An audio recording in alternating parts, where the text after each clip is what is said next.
Yine ebbaluwa gye mpandiikidde maama ku nsi kuno gwe nasuze nga ndowooza ng'omutima gunneebuga ng'omukwano gwo bwe ngulojja simaliriza. Nasoose ne ŋŋamba oba ngula ekifi nkiweereze naye akasimu ke namukubidde tekaamaze anti kaayawukanye ku bw'abalala bw'enkuba. Neesisigiriza nti kanninde omwezi ogulijja lwe ndiyitayo ewaka. Fifi kwe kundojera obwamulekwa bwe buluma era n'aŋŋamba bakyabalina beebaze. Yankwasiza ennaku nga bwe mugumyagumya gw'ate ebijja bityo nga si byakyeyagalire. Mukama atangaalize bannyaffe abaatusiibula. Maama munnange siima ebbaluwa eno ekuwoomere, nze Maseruka the Poet ebirowoozo gwe byebuga. Naali agadde nkugambe bino mu kamwa ke wantondera, naye njagadde nkole bwina atasanguka, oba oli awo ne bwe ndibulawo nga luŋŋanzise, oligijjayo n'osomako nga bw'osekaaseka. Maama munnange omwagalwa, nkulamusizzaako nnyo Katonda wange ow'oku nsi kuno.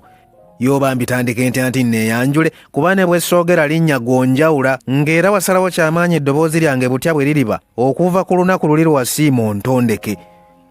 Maama munnange saamanya gye mwateesaza ne kitanga okunfuna oba byali byakyeyagalire oba wayita mu kusoomoozebwa okw'amaanyi kwe saamanya. Nze bannyumiriza nsimattusa okwavula nga ntandise n'okudduka nti wakwatirwa ekisa tewansuula ku kasasiro. Nga weebale kukkiriza kitange ne muntondeka, kale nandibaddewo ntya singa temwampangira. Olaba bwe naalisubiddwa ensi n'okugiraba.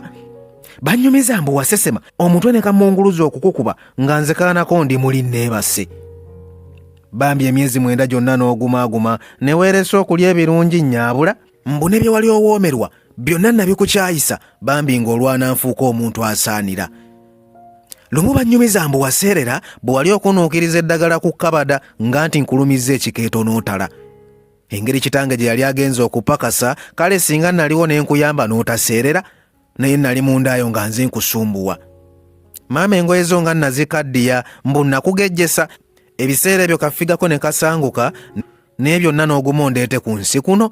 Baŋŋamba lwe nazaalibwa mbu ebisa byakuboyanya n'obulumi obwawufu naye tewandekerera n'onzaala ate n'okuza. Erinnya lyo banditeekewa maama we lisaanira nga lisusse ekitiibwa ku malala gano gendaba. Wampolerezanga taata bwe yakanguka ng'era akuwuliriza emirundi mingi saakubwa.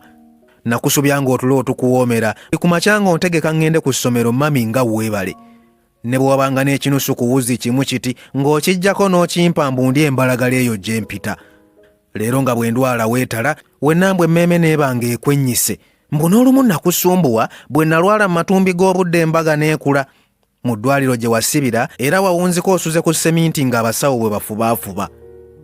Maama ensinga etwagalako birungi bw'obifunanga emikwano gyetala naye bw'oba obubi gyesenda bwesenzi gyonna nga gidduka. Naye ggwe bwe nzija wadde sirina na kyabbiri kasimayiroko sijjukira kukannyima. Ne baana bannaffe be tuganzeeyo gye tuyita akwagala alina kyaswami akyeddize bw'azuula nti oli mpala enywera migwa kwolwo tasula. Ate tebasiima maama bantama omuwa ekizike n'aziimula gy'oli tekintuuyanya naye ggwe maama ne bwe nkusimbula ekyebbiri weeziribanga n'akaluulu n'okuba. Alivaawo alikwenkana maama ku nsi kuno bwe kyali bwe kiri era bwe kiriba bwe kityo.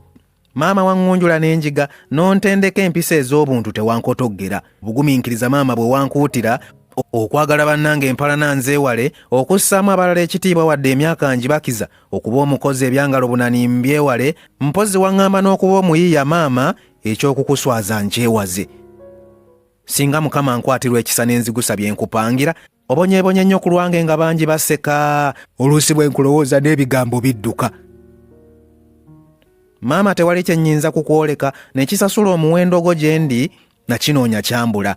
Wabula mu ssaala maama kankusuubize siikuyiwa erinnya lyo siiriswaza ekyo nkyeyamye.